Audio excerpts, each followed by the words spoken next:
Model rape और mystery, ये है आज का सबसे बड़ा मुद्दा।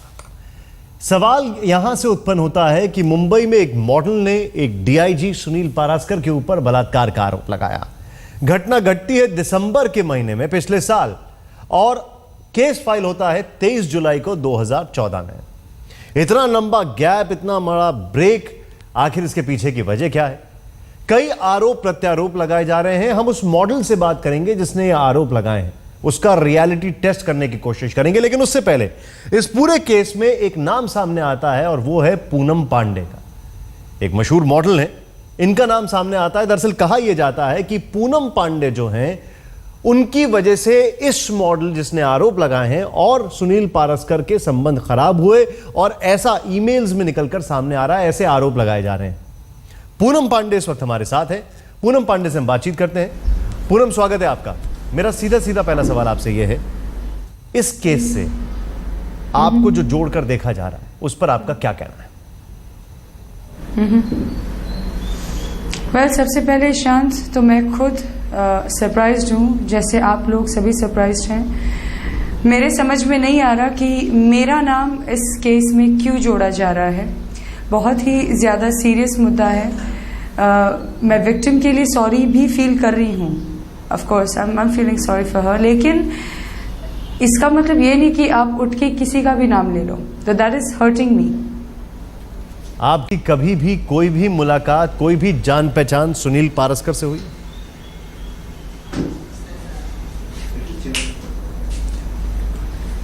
सॉरी पूनम, आपकी कभी भी कोई मुलाकात, कोई जान पहचान सुनील पारस्कर डीआईजी जो हैं उनसे हुई? मैं साफ साफ ऑन कैमरा आप सबको ये चीज़ बोल रही हूँ। मेरी डीआईजी सुनील पारस्कर से कभी किसी भी तरीके की कोई बातचीत नहीं हुई है, कोई कम्युनिकेशन नहीं हुई है, ना ही कोई ईमेल कन्वर्सेशन, ना ही कोई telephonic, no SMS, no personal meeting. मैं in fact I can even tell you कि एक सबूत निकाल के दे दीजिए कि मैं उनको जानती हूँ। वेल, आई मीन ज़्यादा इस चीज़ पे बोलना सेंस नहीं बनता, बिकॉज इन्वेस्टिगेशन ऑन है। जो भी सच है सामने आ जाएगा। ऐसी खबरें आ रही थी कि मुंबई पुलिस शायद आपसे भी बातचीत करेगी, आपसे भी इस पूरे मामले में तफ्तीश करेगी। अभी तक मुंबई पुलिस की तरफ से आपके पास कोई मैसेज? अभी तक तो बिल्कुल भी नहीं। मैं मुंबई में ही हूँ। अगर मेरी ज़रूरत उनको लगती है इस इन्वेस्टिगेशन को आगे बढ़ाने में या कहीं पर भी किसी भी तरीके की, मैं 24/7 उनके लिए अवेलेबल हूँ। एक यहाँ पर चीज़ सामने आई पूनम, वो ये थी कि इस मॉडल ने ये कहा, ऐसे आरोप लगाए जा रहे हैं, इस मॉडल का ये कहना है कि आप जो हैं, आपके साथ उनके बड़े कंपटीशन वाले, उनकी राइवलरी बहुत ज़्यादा थी, आपसे उनका बहुत कंपटीशन था और इस चीज़ को लेकर वो बहुत ज़्यादा चिढ़ती थी और आप ही विवाद की जड़ थी उनमें और डीआईजी सुनील पारस्कर में। ओके, वेल, मैं इस चीज़ पे यही बोलना चाहूँगी। अब मेरे चीज़ें समझ के बाहर है। आप पहले एक सीरियस इशू उठा रहे हैं जिसमें आप रेप जैसा वर्ड यूज़ कर रहे हैं, जो कि सबसे ज़्यादा सीरियस इशू है अभी फ़िलहाल इंडिया में। एवरी सेकेंड डे आप ऐसी चीज़ें आप देख रहे हैं। उसमें आप ऐसी भी बातें कर रहे हैं कि कंपटीशन था and all that, which sounds very silly. बहुत ही इनमेच्योर और बहुत ज़्यादा सिली साउंड करता है जब आप इस तरीके की इशू की बात करते हैं। और मैं ये बात फिर से दोहराना चाहूँगी कि मैंने अभी तक किसी भी तरीके की कोई भी कन्वर्सेशन ना ही मिस्टर पारस्कर, डीआईजी सुनील पारस्कर से हुई है, ना ही विक्टिम से हुई है। मैं उनके लिए सॉरी फील कर रही हूँ। विक्टिम से आपकी कभी कोई जान पहचान नहीं है? कभी कोई ताल्लुक नहीं, कभी कोई मुलाकात नहीं? मेरी कभी मुलाकात नहीं हुई है, ना ही मैं उनके बारे में जानती हूँ, ना ही कभी सुना है, ना कुछ कोई कनेक्शन ही नहीं है। लेकिन ये जो ऐसी खबरें आ रही हैं जिसके ऊपर अभी मुंबई पुलिस इन्वेस्टिगेट भी कर रही है कि ईमेल कॉन्वर्सेशन में विक्टिम की अगर बात की जाए और सुनील पारस्कर में आपका नाम सामने आया है। मैंने देखा, मैंने खुद उस ईमेल में देखा है कि मेरा नाम सामने, और मैं खुद हैरान हूँ कि जब मैं उन दो शख्स को जानती ही नहीं हूँ, दूर दूर तक कोई रिश्ता नहीं, कोई नाता नहीं, तो आप मेरा नाम बाकायदा पूनम पांडे लिख क्यों रहे हैं उस चीज़ में? मैं इस मुद्दे पे और इस चीज पे अभी ज्यादा नहीं बोलूंगी बिकॉज इन्वेस्टिगेशन हो रही है। आपने अभी बोला कि ये बहुत ही सच तो सामने आ ही जाएगा, सच कहीं छुपने नहीं वाला। बहुत ही इमेच्योर और बहुत ही सिली होगा, लेकिन आपने खुद वो ईमेल देखा है, आपको खुद उस ईमेल के बारे में पता है और आपका नाम सामने आया है। अब थोड़ा सा आपको लगता नहीं है कि थोड़ा कॉन्ट्रडिक्टरी है ये सब कुछ? कहीं ना कहीं मुझे ये चीज हर्ट कर रही है। मैं यही चीज बोलना चाहूंगी कि मुझे ये चीज सीरियसली और थोड़ी नहीं बहुत ज्यादा हर्ट कर रही है कि जब मेरा जिस चीज से लेना देना नहीं तो मुझे उस चीज में क्यों घसीटा जा रहा है। मैं खाली क्राइम ब्रांच और इन सभी जो इन्वेस्टिगेशन कर रहे हैं उनसे रिक्वेस्ट करती हूँ and I hope and I pray कि जो भी सच है जल्दी सामने आ जाए और मैं इस चीज से बाहर निकल जाऊं बिकॉज बहुत सीरियस इशू है। पूनम, यही तो आपको लगता नहीं है आप अपने आप में यही बहुत बड़ा सवाल है? मुझे ज्यादा बुरा लग रहा है। आपको लगता नहीं है यही एक बहुत बड़ा सवाल है कि पूनम पांडे का ही नाम क्यों आ रहा है, किसी और का क्यों नहीं आ रहा है, किसी और मॉडल का क्यों नहीं आ रहा है, किसी और पुरुष का क्यों नहीं आ रहा है, किसी और महिला का क्यों नहीं आ रहा है? मैं खुद यही चीज सोच रही हूँ और मैं खुद इस चीज का जवाब चाहती हूँ कि आप बिना सोचे समझे, बिना किसी चीज के तह तक जाए, बिना कुछ भी किए आप उठ के सीधा किसी का भी नाम ले लेते हो, तो ये बहुत ही ज्यादा गलत बात है। नहीं, ये गलत बात किसकी तरफ से? बहुत ज्यादा स्मार्ट सुनील पारस्कर की तरफ से या विक्टिम की तरफ से? ऑफ कोर्स ये गलत बात है क्योंकि आप गलत बात है बिकॉज आप इतने बड़े सीरियस मुद्दे पे आप बिना कुछ सोचे समझे एक लड़की का नाम, मेरा नाम आप ले लेते हो, तो ये मुझे हर्ट कर रहा है। कौन ले रहा है आपका नाम यहाँ पर? बहुत ज्यादा हर्ट कर क्योंकि ये ईमेल कॉन्वर्सेशन तो उन दोनों के बीच में है, तो ये विक्टिम एंड ईमेल कौन ले रहा है इसमें नाम? कोई नाम ले रहा है, कोई नाम ले रहा है, नहीं ले रहा है, बात वो नहीं है।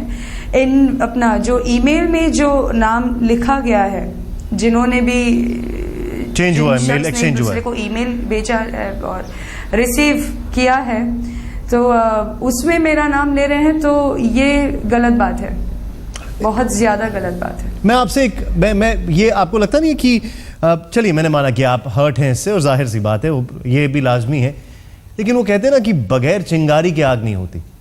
तो अब सवाल ये खड़ा होता है कि आखिर आप ही क्यों? कोई भी ये सवाल पूछेगा, आप ही क्यों? आप ये एक तरफ कह रही हैं, फिलहाल तो मुझे ये चीज दिख रही कि यहाँ पे चिंगारी भी नहीं है और आप आग लगाने की कोशिश कर रहे हैं। नहीं, मैं तो सिर्फ आपसे, तो मुझे यही दिख रहा है। मैं तो आपसे सिर्फ ईमेल की बात कर रहा हूँ।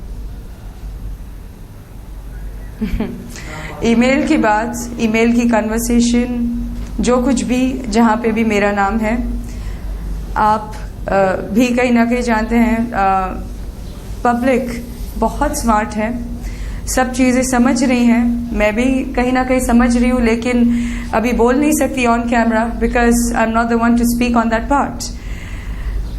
The court will decide soon और लोगों को असलियत पता चल जाएगी कि आपसे एक आखिरी सवाल मैं पूछ रहा हूँ, सीरियस मुद्दे पे आप मैं एक आपसे आखिरी सवाल पूछ रहा हूँ और मुझे अब आप इस पूरे केस में अगर आपका ताल्लुक ना हो तब मैं आपसे ये सवाल पूछ रहा हूं, जैसा कि आप बता रहे हैं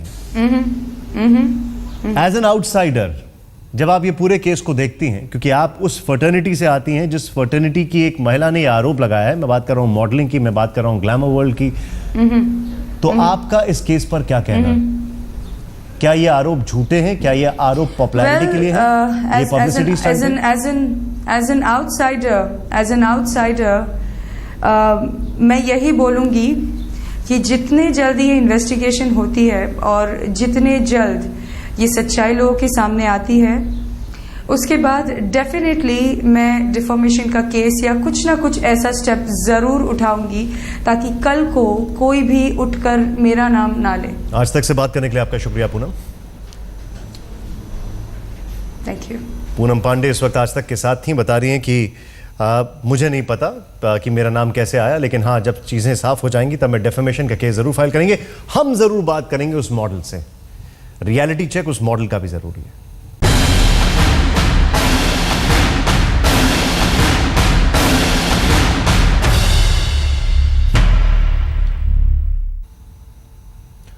ब्रेक से पहले हमारी बात हुई पूनम पांडे से। पूनम पांडे ने सीधे तौर पर यह कहा कि मैं जब ये पूरा मामला किसी तरफ चला जाएगा तब मैं डिफेमेशन का केस फाइल करूंगी कि मेरा नाम ईमेल में आया कैसे। अब बात होती है उस मॉडल की जिसने आरोप लगाए, जो डीआईजी के ऊपर आरोप लगाए, बड़े संगीन आरोप हैं।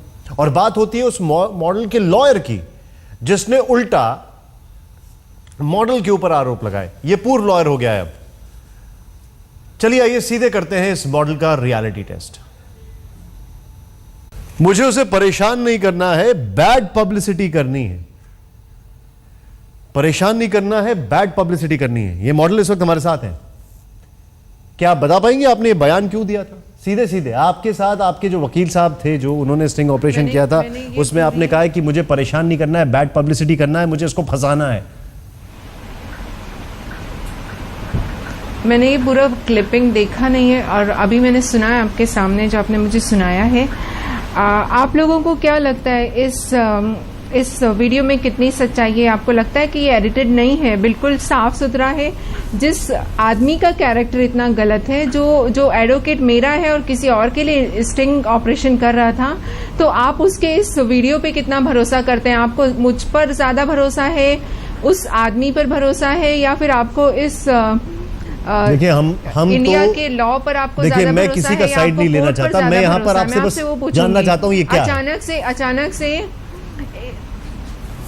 मुझे भी नहीं पता है कि ये क्या है। मैं खुद सरप्राइज हूँ कि ये क्या है, कहाँ से एडिट किया गया है, कहाँ से निकाला गया है, मुझे खुद को नहीं पता है ना। ये तो मैं आपको कहाँ से बता सकती हूँ? अभी तक आपने ये वीडियो देखा भी नहीं? ये चीज अगर रिजवान सिद्दीकी के पास थी, अगर ये चीज रिजवान सिद्दीकी के पास थी तो उसका फर्ज बनता था कि वो क्राइम ब्रांच के पास जाता। आज क्राइम ब्रांच ने उसे 25 तारीख को, पिछले महीने की 25 तारीख को नोटिस दिया था कि आप आकर स्टेटमेंट दीजिए इस बारे में, इस पूरे मैटर के बारे में। तब वो पहुंचता है क्राइम ब्रांच में 4 अगस्त को। 9 दिन तक वो कहाँ गायब था। जब वो पहुंचता है तो ये इस तरह का एक वीडियो लेके जाता है, वीडियो बाहर ही दे देता है, अंदर नहीं देता है।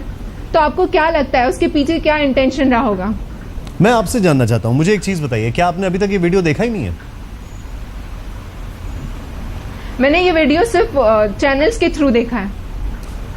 आपके वकील ने इस वीडियो की कोई कॉपी नहीं मंगाई?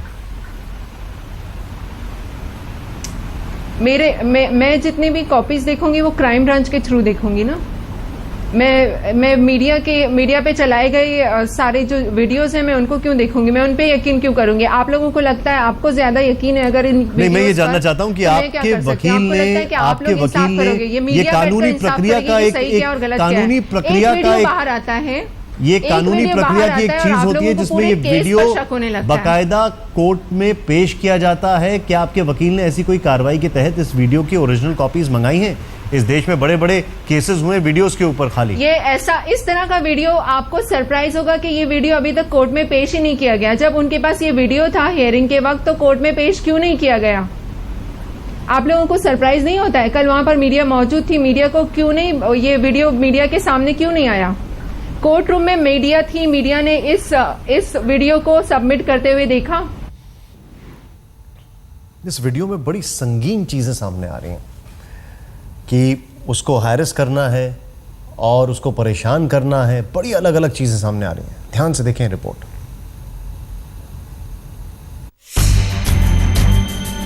डीआईजी सुनील पास्कर पर बलात्कार के आरोप क्या मशहूर होने के लिए लगाए गए थे? अगर ये सवाल आरोप लगाने वाली मॉडल के पूर्व वकील से पूछेंगे तो जवाब मिलेगा हाँ। मॉडल के पूर्व वकील का दावा है कि मॉडल के सारे आरोप झूठे हैं और सिर्फ विवाद खड़ा करने के लिए डीआईजी को घसीटा गया है। जो मेरी क्लाइंट है वो मेरे पास पिछले 2.5-3 साल से आ रही हैं। इनके काफ़ी सारे मैटर्स में मैंने इनको हेल्प किया है। ये जो मैटर था ये एक बड़ा शो है जिसमें कंट्रोवर्शियल कंटेस्टेंट्स को लेते हैं। तो ये उस बुनियाद पे, उस बेस पे मेरे पास आई थी कि कुछ कंट्रोवर्सी क्रिएट करना है और एक केस बनाना है उनको। मॉडल के पूर्व वकील रिजवान सिद्दीकी सोमवार को क्राइम ब्रांच की महिला अपराध शाखा में अपना बयान रिकॉर्ड कराने पहुंचे थे। इस मामले में सुनील पास्कर को पहले नोटिस उन्होंने ही भेजा था, लेकिन बाद में पीड़ित मॉडल ने रिजवान सिद्दीकी पर भी आरोप लगाए कि वो पास्कर से मिल गए हैं, इसलिए उनका बयान दर्ज किया गया। सिद्दीकी ने पीड़ित मॉडल के उनसे मिलने की सीसीटीवी रिकॉर्डिंग, बातचीत की ऑडियो रिकॉर्डिंग, चैट और मैसेज की डिटेल क्राइम ब्रांच को सौंपी है। जरा आप भी डीआईजी के खिलाफ शिकायत करने वाली मॉडल और उसके पूर्व वकील के बीच बातचीत सुनिए। सोचो कि हम किसी को कैसे फंसा सकते हैं, मूवी में कैसे होता है वैसे वाला। तुमको हिला रहा है ना?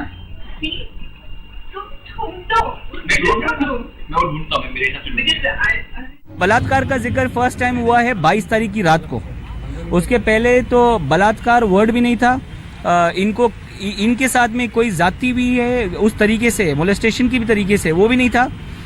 इस बारे में मुझे कोई इल्म भी नहीं था, उन्होंने कभी बताया भी नहीं, ना ईमेल पे बताया, ना एसएमएस में बताया, ना पर्सनल मीटिंग्स में बताया, कहीं नहीं बताया। जब तय हो गया कि मोहरा सुनील पारस्कर को बनाना है तो उसे लेकर प्लानिंग की गई। वो मेरे उसकी बैड पब्लिसिटी मुझे उसको परेशान नहीं करना है। इट्स लाइक 2-3 न्यूज़ में जाने दो, दैट्स ऑल। उसकी इमेज खराब करें और कुछ। तो क्या ये सब कुछ पब्लिसिटी के लिए था? आगे पूरा माजरा समझ में आता है। उनको 2-3 चीजें होंगी। एक तो सबसे पहली बात, जिसको बदनाम हो जाएगा। ओके, पूनम पांडे के साथ तुमको इसको लिंक करते हैं कि पूनम पांडे को हेल्प करने के लिए वो इंडायरेक्टली बाद में जाके यूज कर सकते हो। तुमको पूनम पांडे को अटैक करना है किसको? वो मुझे करी तो फिर मैं इसके थ्रू ही जाऊंगा। इसके थ्रू जाके अटैक कर सकते हो। अब सवाल ये कि पूनम पांडे की एंट्री क्यों हुई? वजह है दोनों की आपस में प्रतिद्वंदिता। इनके जो भी जिधर भी ये काम मांगने जाती हैं वहाँ पे पूनम पांडे को काम मिल जाता है।